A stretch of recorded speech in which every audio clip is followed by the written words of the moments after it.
I'm Peter with ProLifeNews.tv, and I'm with Gardner, who's the head of the National Black Pro-Life Union, and we're here in Washington, D.C. at the Family Research Council.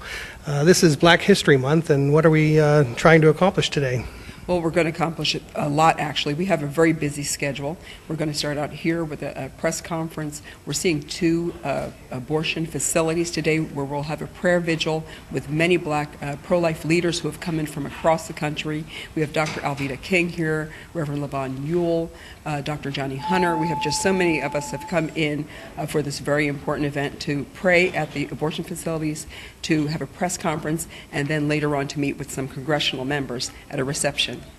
And who are the congressional members that you're going to be meeting with? Well, of course, we have a great friend in Congressman Chris Smith who will be there. There will be other Congress members who are popping in and out, so there'll be maybe about 5 or 6 of other ones who will be popping in and out. And the reason is because there's a very important vote going on today.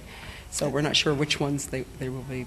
So that's going to determine whether or not they can all make it. That's going to determine whether they can make it. Okay. And what's the significance of what it is you're here for? I mean, well, Black History Month.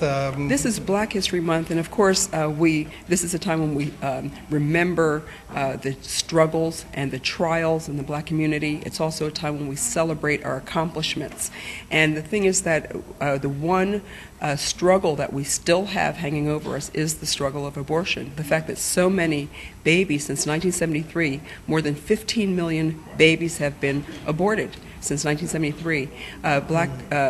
Blacks are being devastated by abortion. The Planned Parenthood and other pro-abortion organizations move very stealthily within black communities to actually abolish us as a race. And it's something that we have to be very concerned about, and it's necessary to get the word out, to get the message out, and what better way to do it than in Black History Month. One of the things that was one of the issues that has come up is the issue of eugenics, and Margaret Sanger, of course, was a proponent of eugenics, and I did some research last week, and I found that the person who worked on the IQ test in the United States was also a proponent of eugenics, and he also wanted to rid the country of what he called the feeble-minded, bringing that close connection to Margaret Sanger. What do you think about this whole effort here? And of course, Planned Parenthood's origin is Margaret Sanger. Yes, she is, and a lot of people, she's very misunderstood because unfortunately there are those and many black people who will say, you know, what she meant was for good. She actually, like I said, very smart, very stealthily moved within the black church, talking to the black ministers to try to get them in on the idea that if you have a lot of children, it's difficult to support your children, difficult to feed them. The best thing for you to do is to abort your children, to kill these children. And of course, that was a time when everyone thought that these babies in the womb were just blobs of tissue. We know now, of course, especially with modern technology, which has been a godsend, been a blessing, that these children are human beings, and now you can see it for yourself. We're not just told that, we can see it, and which is really exciting. And more people are becoming pro-life. And as we get the message out to the black community, blacks are understanding exactly what the lie is and what it was all about.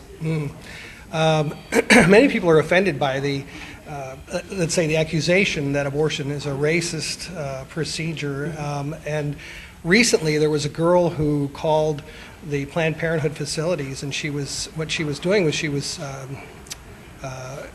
disguising herself as a young girl, just showing how they'll, of course, break the law in giving abortions to underage girls. But then there was this man recently, I don't know if you heard about him, but he called the Planned Parenthood and said that he wanted to donate money specifically for black babies to be aborted. And the woman actually exclaimed how excited she was, and that was the first time she had gotten a request like that. Are you surprised that this kind of racism still exists? Not at all. We have come to realize that abortion is a friend to people who are white supremacists, who are the KKK, very, very much a friend to them because it is wiping out black children. These abortion facilities are purposefully placed in minority, poor, and urban areas on purpose. It's not accidental. And the thing is that they're set out to accomplish a certain goal, and they've been doing that. But we're here to stop it, and we're going to stop it by hopefully getting the word out to the black community. We're starting today with these events that we're doing, and we're going to see some great change. And we know in the end, as the Bible says, you know, the devil loses, we win. And abortion is one horrible devastation that it will come to an end. And with the National Black Pro-Life Union, you're seeking to pull together people in the black community, right, to oppose abortion. Most definitely, and it's working. You know, we're getting more and more people who are coming out in support of the pro-life issues and understanding what has to be done. And a lot of times it means that you have to open your mouth, stand up, and stand firm, and stand united, and we're doing that. Well, thank you. Thank you, Dave, for speaking with us. Again, this is Peter with ProLifeNews.tv, and I've been with Dave Gardner here at the Family Research Council, and go to ProLifeNews.tv for more news and information as we can bring it to you. Thank you, Peter.